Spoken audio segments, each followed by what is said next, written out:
Hi friends, welcome back to ನೀವು Vijayashri vlogs. I hope ಎಲ್ಲ ಚೆನ್ನಾಗಿದ್ದೀರಾ ಅಂತ ಅನ್ಕೋತೀನಿ. ನಾನು ಕೂಡ ತುಂಬ ಚೆನ್ನಾಗಿದ್ದೀನಿ. ಆ್ಯಂಡ್ ಹಾಗೆ ಯಾರೆಲ್ಲ ನನ್ನ ಒಂದು ಚಾನಲ್ನ ಸಬ್ಸ್ಕ್ರೈಬ್ ಮಾಡದೆ ನೋಡ್ತಾ ಇದ್ದೀರಾ, ಪ್ಲೀಸ್ ಸಬ್ಸ್ಕ್ರೈಬ್ ಮಾಡಿ. ಹಾಗೆ ಪಕ್ಕದಲ್ಲಿರುವಂತಹ ಬೆಲ್ ಬಟನ್ನ ಪ್ರೆಸ್ ಮಾಡಿದರೆ ನಾನು ಹಾಕುವಂತಹ ವೀಡಿಯೋಸ್ದು ನೋಟಿಫಿಕೇಷನ್ಸ್ ಬರುತ್ತೆ. ಫ್ರೆಂಡ್ಸ್, ಬನ್ನಿ ಈ ವಿಡಿಯೋದಲ್ಲಿ ಇವತ್ತು ನಾನು ಯಾವ ರೀತಿ ಪಾಲಕ್ ಪೂರಿ ಮತ್ತು ಪಾಲಕ್ ಪನ್ನೀರ್ ಮಸಾಲ ಮಾಡೋದು ಅಂತ ತೋರಿಸ್ಕೊಡ್ತೀನಿ. ತುಂಬ ಈಸಿ ಆ್ಯಂಡ್ ತುಂಬ ಬೇಗ ಕೂಡ ಮಾಡ್ಬೋದು. ಮಕ್ಕಳಿಗಂತೂ ತುಂಬ ಇಷ್ಟ ಆಗುತ್ತೆ ಈ ರೆಸಿಪಿ. ಬನ್ನಿ ಆಗಿದ್ರೆ ಯಾವ ರೀತಿ ಮಾಡೋದು ಅಂತ ನೋಡೋಣ. ಇಲ್ಲಿ ನಾನು ಒಂದು ಪಾತ್ರೆ ತೊಗೊಂಡಿದ್ದೀನಿ, ಅದಕ್ಕೆ ಸ್ವಲ್ಪ ನೀರನ್ನ ಬಿಸಿ ಮಾಡೋಕ್ಕೆ ಇಟ್ಟಿದ್ದೀನಿ. ಅದು ಒಂದು ಕುದಿ ಬಂದು ಆದಮೇಲೆ ಇಲ್ಲಿ ನಾನು 2 ಕಟ್ಟಷ್ಟು ಚಿಕ್ಕ ಕಟ್ಟು, ಸೊ ಅದರಷ್ಟು ನಾನಿಲ್ಲಿ ಪಾಲಕ್ ಸೊಪ್ಪನ್ನ ಹಾಕ್ಕೊಂಡು ಅದನ್ನು ಬೇಯಿಸ್ಕೊತಾ ಇದ್ದೀನಿ. ನೀವು ತೀರಾ ಬೇಯಿಸ್ಕೊಳ್ಳೋ ಅವಶ್ಯಕತೆಯೂ ಇರಲ್ಲ. ತುಂಬ ಸ್ವಲ್ಪ ಅದು ಸೊಪ್ಪೆಲ್ಲ ಈ ಥರ ಗ್ರೀನ್ ಕಲರ್ ಬರಬೇಕು, ಅಲ್ಲಿವರೆಗೂ ಬೇಯಿಸ್ಕೊಂಡ್ರೆ ಸಾಕು. ನೋಡಿ, ಈಗ ಈ ಥರ ಬೆಂದಿದೆ.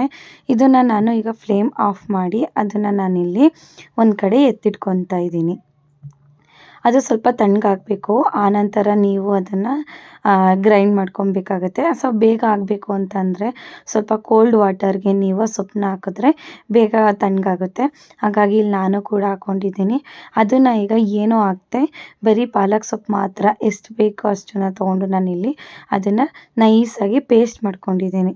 ಸೊ ಆ ಪೇಸ್ಟನ್ನ ನಾನು ಇಲ್ಲಿ ಚಪಾತಿ ಹಿಟ್ಟಿರುತ್ತೆ ಅಲ್ವಾ, ಗೋಧಿ ಹಿಟ್ಟು, ಅದಕ್ಕೆ ನಾನು ಪೂರಿಗೆ ಯೂಶ್ವಲಿ ನಾನು ಯಾವ ಹಿಟ್ಟನ್ನು ಮಿಕ್ಸ್ ಮಾಡಲ್ಲ, ಓನ್ಲಿ ಗೋಧಿ ಹಿಟ್ಟು ಮಾತ್ರ. ಅದಕ್ಕೆ ಸ್ವಲ್ಪ ಉಪ್ಪು, ಎಣ್ಣೆ ಮತ್ತು ನಾವು ರುಬ್ಬಿ ಇಟ್ಕೊಂಡಿರುವಂಥ ಪಾಲಕ್ ಹಾಕಿ ಹಿಟ್ಟನ್ನ ನೀಟಾಗಿ ಕಲಿಸ್ಕೊಬೇಕಾಗುತ್ತೆ. ಈಗ ಪಾಲಕ್ ಪನ್ನೀರ್ ಯಾವ ರೀತಿ ಮಾಡೋದು ನೋಡೋಣ ಬನ್ನಿ. ಇಲ್ಲಿ ನಾನು ಸ್ವಲ್ಪ ಕಸ್ತೂರಿ ಮೇಥಿ, ಚಕ್ಕೆ, ಲವಂಗ, 2 ಏಲಕ್ಕಿ, ಸ್ವಲ್ಪ ಜೀರಿಗೆ ಮತ್ತು 1 ಪಲಾವ್ ಎಲೆ ಮತ್ತು 1 ಟೊಮೆಟೊ, 2 ಈರುಳ್ಳಿ ಸಣ್ಣಗೆ ಚಾಪ್ ಮಾಡಿಟ್ಕೊಂಡಿದ್ದೀನಿ. ರುಬ್ಲಿಕ್ಕೆ ನಾನಿಲ್ಲಿ 3 ಮೆಣಸಿನ್ಕಾಯಿ, ಶುಂಠಿ, ಬೆಳ್ಳುಳ್ಳಿ, 10ರಿಂದ 12 ಗೋಡಂಬಿ ಮತ್ತು ಪೌಡರ್ಸು ಇಲ್ಲಿ ನಾನು ಅಚ್ಕಾರದ ಪುಡಿ, ಗರಂ ಮಸಾಲ ಮತ್ತು ಅರಿಶಿನ ಪುಡಿ ತೊಗೊಂಡಿದ್ದೀನಿ. ಜೊತೆಗೆ ಇಲ್ಲಿ ನಾನು 50 ಗ್ರಾಮಷ್ಟು ಪನ್ನೀರು ಮತ್ತು ಬೇಯಿಸಿಟ್ಕೊಂಡಿರುವಂತಹ ಪಾಲಕ್ ಸೊಪ್ಪು. ನಾವೀಗ ಅದೇ ಜಾರ್ಗೆ ನಾನಿಲ್ಲಿ ಪಾಲಕ್ ಸೊಪ್ಪನ್ನ ಹಾಕ್ಕೊಂಡು ಅದಕ್ಕೆ ಇಲ್ಲಿ ನಾನು ಹಸಿಮೆಣ್ಸಿನ್ಕಾಯಿ, ಸೊ ಫ್ರೆಂಡ್ಸ್ ನಿಮಗೆ ಯಾವ ರೀತಿ ಖಾರ ಬೇಕಾಗುತ್ತೆ ಅಷ್ಟು ಹಸಿಮೆಣ್ಸಿನ್ಕಾಯಿನ ಹಾಕ್ಕೊಳ್ಳಿ. ನಾನಿಲ್ಲಿ 3 ಹಸಿಮೆಣ್ಸಿನ್ಕಾಯಿನ ಹಾಕ್ಕೊಂಡಿದ್ದೀನಿ. ಅದಕ್ಕೆ ಗೋಡಂಬಿ ಮತ್ತು ಶುಂಠಿ, ಬೆಳ್ಳುಳ್ಳಿ ಇಷ್ಟನ್ನು ಹಾಕ್ಕೊಂಡು ನಾವು ನೀಟಾಗಿ ಪೇಸ್ಟ್ ಮಾಡ್ಕೊಬೇಕಾಗುತ್ತೆ. ಸೊ ಈ ಪೇಸ್ಟ್ ಆದಮೇಲೆ ಅದನ್ನು ಎತ್ತಿಟ್ಕೋಬೇಕು. ನೆಕ್ಸ್ಟ್ ಇಲ್ಲಿ ನಾನು ಪನ್ನೀರ್ಗೆ ಉಪ್ಪೆಲ್ಲ ಹಿಡಿಬೇಕಲ್ಲ, ಹಾಗಾಗಿ ಇಲ್ಲಿ ನಾನು ಪನ್ನೀರ್ಗೆ ಸ್ವಲ್ಪ ಉಪ್ಪು, ಅರಿಶಿನ ಪುಡಿ ಮತ್ತು ಖಾರದ ಪುಡಿ ಇಷ್ಟನ್ನು ಹಾಕ್ಕೊಂಡು ಅದನ್ನು ಸ್ವಲ್ಪ ಮಿಕ್ಸ್ ಮಾಡ್ಕೊತಾ ಇದ್ದೀನಿ. ನೀಟಾಗಿ ಅದು ಒಂದಕ್ಕೊಂದನ್ನು ಮಿಕ್ಸ್ ಮಾಡ್ಕೋಬೇಕು. ಯಾಕೆಂದರೆ ಅದು ಕೋಟಿಂಗ್ ಚೆನ್ನಾಗಾದರೆ ನಮಗೆ ಗ್ರೇವಿಲಿ ನಮಗೆ ಉಪ್ಪು ಖಾರ ಎಲ್ಲ ಹಿಡ್ದಿರುವಂತಹ ಪನ್ನೀರ್ ಸಿಗುತ್ತೆ. ನಾವು ಹಾಗೆ ಶಾಲೋ ಫ್ರೈ ಮಾಡಿದ್ರೆ ಅಷ್ಟು ಟೇಸ್ಟ್ ಇರಲ್ಲ, ಹಾಗಾಗಿ ಹೆಂಗೆ ಮಾಡ್ಕೊಬೇಕಾಗುತ್ತೆ. ಇಲ್ಲಿ ನಾವು ಒಂದು ಪ್ಯಾನ್ ಇಟ್ಕೊಬೇಕು. ಪ್ಯಾನ್ಗೆ ಸ್ವಲ್ಪ ಆಯಿಲ್ ಹಾಕ್ಕೊಳ್ಳಿ. ಅಂದರೆ ನಾವು ಇದನ್ನು ಡೀಪ್ ಫ್ರೈಯೂ ಮಾಡ್ತಾ ಇಲ್ಲ, ಸ್ವಲ್ಪ ಶಾಲೋ ಫ್ರೈ ಮಾಡ್ಕೊಳ್ತಾ ಇರೋದ್ರಿಂದ ಒಂದು ಸ್ವಲ್ಪ ಆಯಿಲ್ ಹಾಕ್ಕೊಂಡ್ರೆ ಸಾಕು. ಇಲ್ಲಿ ನಾನು ಒಂದೊಂದೇ ಪನ್ನೀರ್ ಕ್ಯೂಬ್ಸ್ನ ಹಾಕ್ಕೊತಾ ಇದ್ದೀನಿ. ಹಾಕ್ಕೊಂಡು ಅದನ್ನು ನೀಟಾಗಿ 4 ಸೈಡ್ ಕೂಡ ಕುಕ್ ಮಾಡ್ಕೊಬೇಕಾಗುತ್ತೆ. ಹಾಗಂತೂ ಫ್ಲೇವರ್ಸ್ ತುಂಬ ಚೆನ್ನಾಗಿರುತ್ತೆ. ನಾನಿಲ್ಲಿ ಬರೀ 50 ಗ್ರಾಮ್ ಪನ್ನೀರ್ ಮಾತ್ರ ತೊಗೊಂಡಿದ್ದೀನಿ. ನೀವು ಈ ಶೇಪಲ್ಲ ಅಂತಂದರೆ ಸ್ಟಿಕ್ಸ್ ಥರನಾದರೂ ಕಟ್ ಮಾಡ್ಕೊಳ್ಳಿ, ತುಂಬ ಚೆನ್ನಾಗಿರುತ್ತೆ. ಇಲ್ಲ ಅಂತ ಅಂದರೆ ಪನ್ನೀರನ್ನ ತುರಿದ್ಬಿಟ್ಟು ಕೂಡ ನಾವು ಡೈರೆಕ್ಟ್ ಅದಕ್ಕೆ ಹಾಕಿ ಮಾಡಿದ್ರೆ ಟೇಸ್ಟಾಗಿ ಇನ್ನೂ ಚೆನ್ನಾಗಿರುತ್ತೆ. ನಾನು ಈ ಥರ ಮಾಡ್ತಾಯಿದ್ದೀನಿ. ಮುಂದಿನ ವಿಡಿಯೋದಲ್ಲಿ ನಾನು ಅದನ್ನು ಗ್ರೇಟ್ ಮಾಡಿ ಮಾಡೋದು ಯಾವ ರೀತಿ ಅಂತ ತೋರಿಸ್ಕೊಡ್ತೀನಿ. ಆ್ಯಂಡ್ ಫ್ರೆಂಡ್ಸ್, ಐ ಹೋಪ್ ನಾನು ಮಾಡ್ತಾ ಇರೋಂತಹ ವೀಡಿಯೋಸ್ ನಿಮಗೆ ಇಷ್ಟ ಆಗಿದೆ ಅಂತ ಅನ್ಕೋತೀನಿ. ಬಿಕಾಸ್ ಸಬ್ಸ್ಕ್ರೈಬರ್ಸ್ ಕೂಡ ಚೆನ್ನಾಗಿದೆ ಆ್ಯಂಡ್ ವ್ಯೂಸ್ ಕೂಡ ತುಂಬ ಚೆನ್ನಾಗಿದೆ. ಅದಕ್ಕೆ ನನ್ನ ಕಡೆಯಿಂದ ತುಂಬ ಧನ್ಯವಾದಗಳು ನಿಮಗೆ. ಸೊ ಪ್ಲೀಸ್ ಹೀಗೆ ಸಪೋರ್ಟ್ ಮಾಡ್ತಾಯಿರಿ ನ್ಯೂ ಕಮ್ಮರ್ಸ್ನ. ನಾನು ಇನ್ನೂ ತುಂಬ ಒಳ್ಳೊಳ್ಳೆ ಕಂಟೆಂಟ್ಸ್ ಕೂಡ ಮಾಡಲಿಕ್ಕೆ ಇಷ್ಟಪಡ್ತೀನಿ. ಸೊ ನಿಮಗೆ ಯಾವ ರೀತಿ ಬೇಕು ಅಂತ ನೀವು ತಿಳಿಸ್ಕೊಟ್ರೆ ನಾನು ಆ ರೀತಿಯೇ ಮಾಡ್ಕೊತೀನಿ. ಈಗ ನೋಡಿ, ಪನ್ನೀರ್ ಫುಲ್ಲು ಶಾಲೋ ಫ್ರೈ ಆಗಿದೆ. ಇಷ್ಟಾದರೆ ಸಾಕು. ಒಟ್ನಲ್ಲಿ 4 ಕಡೆ ಕೂಡ ನಮಗೆ ಅದು ಸ್ವಲ್ಪ ಕುಕ್ ಆಗಿರಬೇಕು. ಇದನ್ನು ನಾನು ಒಂದು ಪ್ಲೇಟ್ಗೆ ಎತ್ತಿಟ್ಕೊತಾ ಇದ್ದೀನಿ. ಸೊ ಅದೇ ಪ್ಯಾನ್ಗೆ ನಾನು ಸ್ವಲ್ಪ ಎಣ್ಣೆ ಹಾಕ್ಕೊಂಡು ಅದನ್ನು ಕೂಡ ಬಿಸಿ ಮಾಡಿಟ್ಕೊತೀನಿ. ಬೇರೆ ಪ್ಯಾನ್ ಬಳಸೋಂಥ ಅವಶ್ಯಕತೆ ಇರಲ್ಲ, ಏಕೆಂದರೆ ನಾವು ಮಸಾಲೆಗೆ ಏನೇನು ಹಾಕ್ತೀವಿ ಅದೇ ಪೌಡರ್ಸ್ನೇ ಕೂಡ ಪನ್ನೀರ್ಗೆ ಹಾಕಿರೋದ್ರಿಂದ ಏನು ಅವಶ್ಯಕತೆ ಇರಲ್ಲ. ಹಾಗಾಗಿ ಇಲ್ಲಿ ನಾನು ಅದೇ ಪ್ಯಾನ್ಗೆ ಸ್ವಲ್ಪ ಆಯಿಲ್ ಹಾಕ್ಕೊಂಡು ಸ್ಪೈಸಸ್ನೆಲ್ಲ ಆ್ಯಡ್ ಮಾಡ್ಕೊತಾ ಇದ್ದೀನಿ. ಲೈಕ್ ಚಕ್ಕೆ, ಲವಂಗ, ಏಲಕ್ಕಿ ಮತ್ತು ಪಲಾವ್ ಎಲೆ ಮತ್ತು ಜೀರಿಗೆ ಇಷ್ಟನ್ನು ಹಾಕ್ಕೊಂಡು ನಾನು ಅದನ್ನು ಸ್ವಲ್ಪ ಅದು ಫ್ಲೇವರ್ಫುಲ್ ಆಗೋವರೆಗೂ ನಾವು ಅದನ್ನು ಎಣ್ಣೆಲೇ ಫ್ರೈ ಮಾಡ್ಕೊಬೇಕು. ಹಾಗಾಗಿ ಇಲ್ಲಿ ನಾನು ಎಣ್ಣೆಲಿ ಎಲ್ಲನೂ ಹಾಕಿ ಫ್ರೈ ಮಾಡ್ಕೊತಾ ಇದ್ದೀನಿ. ಸೊ ಫ್ರೆಂಡ್ಸ್, ಇದು ಈಗ ಫ್ರೈ ಆಗಿದೆ. ಏಕೆಂದರೆ ಫ್ರೈ ಆಗಿದಾಗ ನಮ್ಗೆ ಗೊತ್ತಾಗುತ್ತೆ ಅದೆಲ್ಲ ಬ್ರೌನ್ ಕಲರ್ ಬರುತ್ತೆ.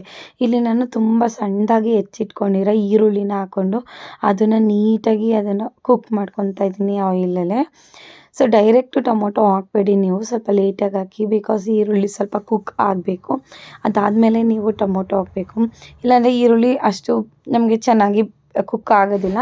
ಹಾಗಾಗಿ ಇಲ್ಲಿ ನಾನು ಫಸ್ಟ್ ಈರುಳ್ಳಿನ ಈ ಥರ ಕುಕ್ ಮಾಡ್ಕೊತಾ ಇದ್ದೀನಿ. ಅದಾದಮೇಲೆ ಇಲ್ಲಿ ನಾನು ಒಂದು ಟೊಮೊಟೊ ಸಾಕು, ಮೀಡಿಯಮ್ ಸೈಜ್ದು.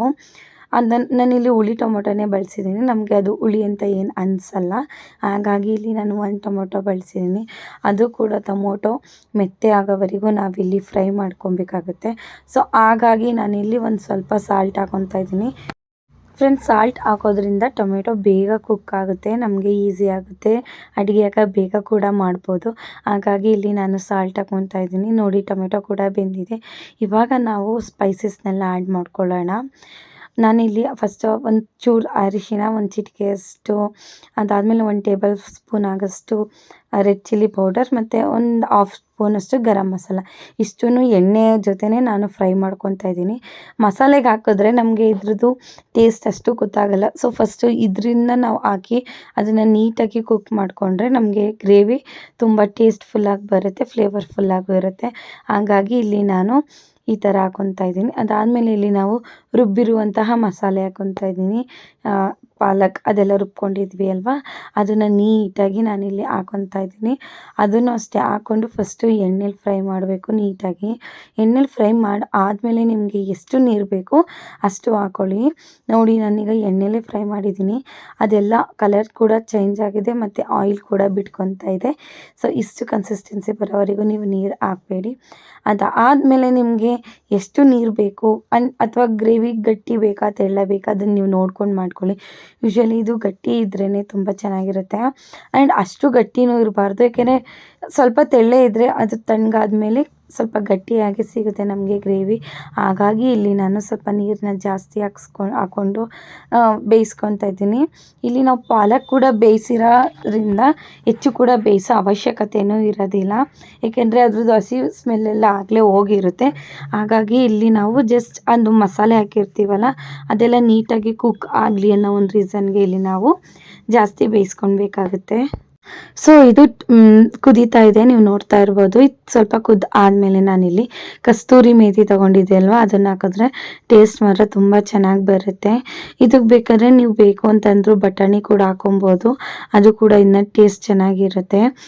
ನೀವು ನೋಡ್ತಾ ಇರ್ಬೋದು ಏನಪ್ಪ ಇಷ್ಟೊಂದು ತೆಳ್ಳಗಿದೆ ಅಂತ, ನೀವು ಆಮೇಲೆ ನೋಡಿ ಎಷ್ಟು ಗಟ್ಟಿಯಾಗಿರುತ್ತೆ ಅಂತ. ಸೊ ಇದಾದಮೇಲೆ ನಾನು ಇಲ್ಲಿ ಶಾಲೋ ಫ್ರೈ ಮಾಡ್ಕೊಂಡಿರುವಂತಹ ಪನ್ನೀರನ್ನ ಹಾಕಿ 1-2 ಕುದಿ ಬರೋವರೆಗೂ ಕುದಿಸ್ಕೊತೀನಿ.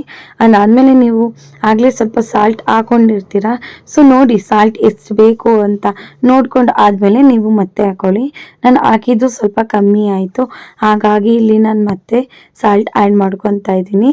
ಸೊ ಫ್ರೆಂಡ್ಸ್, ತುಂಬ ಈಸಿಯಾಗಿ ಮಾಡ್ಬೋದು, ತುಂಬ ಬೇಗ ಕೂಡ ಆಗುತ್ತೆ. ಇದು ದೊಡ್ಡವರಿಂದ ಮಕ್ಕಳವರೆಗೂ ತುಂಬ ಇಷ್ಟ ಆಗುತ್ತೆ, ಬಿಕಾಸ್ ಇದರಲ್ಲಿ ಹೆಲ್ತ್ ಬೆನಿಫಿಟ್ಸ್ ಕೂಡ ತುಂಬ ಇದೆ. ಪಾಲಕ್ ಸೊಪ್ಪಲ್ಲಿ ಐರನ್ ಕಂಟೆಂಟ್ ತುಂಬ ಇರುತ್ತೆ, ಹಾಗೆ ಪನ್ನೀರಲ್ಲಿ ಮೂಳೆಗೆ ಬೇಕಾಗುವಂಥ ಶಕ್ತಿ ಕೂಡ ತುಂಬ ಸಿಗುತ್ತೆ. ಹಾಗಾಗಿ ತುಂಬ ಚೆನ್ನಾಗಿರುತ್ತೆ. ಐ ಹೋಪ್ ಫ್ರೆಂಡ್ಸ್, ಈ ವಿಡಿಯೋ ನಿಮಗೆ ಇಷ್ಟ ಆಗಿದೆ ಅಂತ ಅಂದ್ಕೊತೀನಿ. ಪ್ಲೀಸ್ ಇಷ್ಟ ಆಗಿದ್ರೆ ಲೈಕ್ ಮಾಡಿ, ಶೇರ್ ಮಾಡಿ ಮತ್ತು ಕಮೆಂಟ್ ಮಾಡಿ. ಪ್ಲೀಸ್ ಸಪೋರ್ಟ್ ಮಾಡಿ. ನೋಡಿ, ಇವಾಗ ಇದು ಗ್ರೇವಿ ನಾವು ಎಷ್ಟು ನೀರು ಹಾಕಿದೆ, ಬಟ್ ಈಗ ಎಷ್ಟು ಕನ್ಸಿಸ್ಟೆನ್ಸಿ ಬಂದಿದೆ, ಸುತ್ತ ಕೂಡ ಯಾವ ಥರ ಎಣ್ಣೆ ಬಿಟ್ಕೊತಾ ಇದೆ ಅಂತ ನೋಡ್ಬೋದು. ಸೊ ಇಷ್ಟು ಕನ್ಸಿಸ್ಟೆನ್ಸಿ ಇದ್ದರೆ ಸಾಕು ಫ್ರೆಂಡ್ಸ್, ಬಿಕಾಸ್ ಅದು ತಣ್ಣಗಾದ್ಮೇಲೆ ಅದು ತುಂಬ ಗಟ್ಟಿಯಾಗೇ ಬರುತ್ತೆ. ತುಂಬ ಅಂದರೆ ತುಂಬ ಟೇಸ್ಟಾಗಿರುತ್ತೆ. ಪೂರಿ, ಚಪಾತಿ, ಇಡ್ಲಿ, ದೋಸೆ, ರೊಟ್ಟಿ ಅಥವಾ ಅನ್ನಕ್ಕೂ ಕೂಡ ತುಂಬ ಚೆನ್ನಾಗಿರುತ್ತೆ ಗ್ರೇವಿ ಮಾತ್ರ.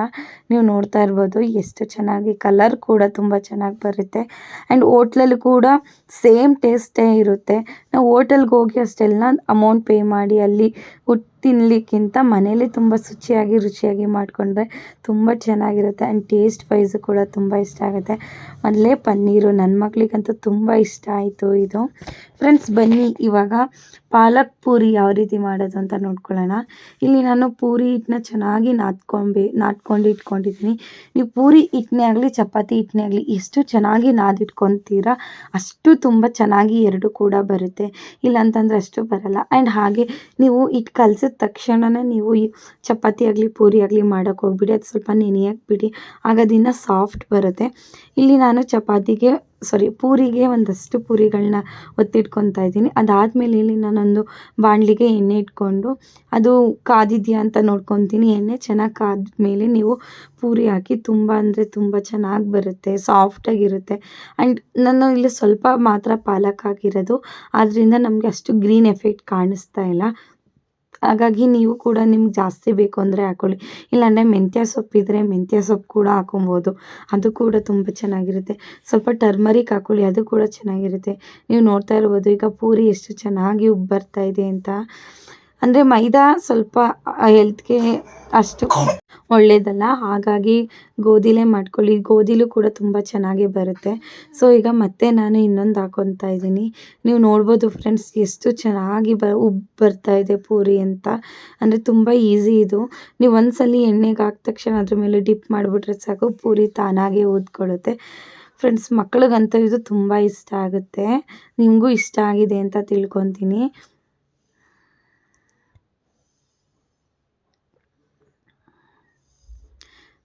ಪಾಲಕ್ ಪೂರಿ ರೆಡಿಯಾಗಿದೆ. ಸೊ ಇದನ್ನು ಸರ್ವ್ ಮಾಡ್ಕೊತಾ ಇದ್ದೀನಿ. ನಾನಿಲ್ಲಿ ಪಾಲಕ್ ಪೂರಿ ಮತ್ತು ಪಾಲಕ್ ಪನ್ನೀರ್. ಮಕ್ಕಳಿಗೆ ಏನು ಗೊತ್ತಾ, ತುಂಬ ವೆರೈಟಿಯಾಗಿ ಮಾಡಿಕೊಟ್ರೆ ಅವ್ರಿಗೂ ಕೂಡ ತುಂಬ ಇಷ್ಟ ಆಗುತ್ತೆ. ಈಗ ನಾನು ಕೂಡ ಟೇಸ್ಟ್ ಮಾಡ್ತಾಯಿದ್ದೀನಿ. ಟೇಸ್ಟ್ ಮಾತ್ರ ತುಂಬ ಚೆನ್ನಾಗಿದೆ. ಯಾರೆಲ್ಲ ಈ ವಿಡಿಯೋ ನೋಡ್ತಾ ಇದ್ದೀರಾ ಪ್ಲೀಸ್ ಸಬ್ಸ್ಕ್ರೈಬ್ ಮಾಡ್ಕೊಂಡು ನೋಡಿ. ಬಾಯ್.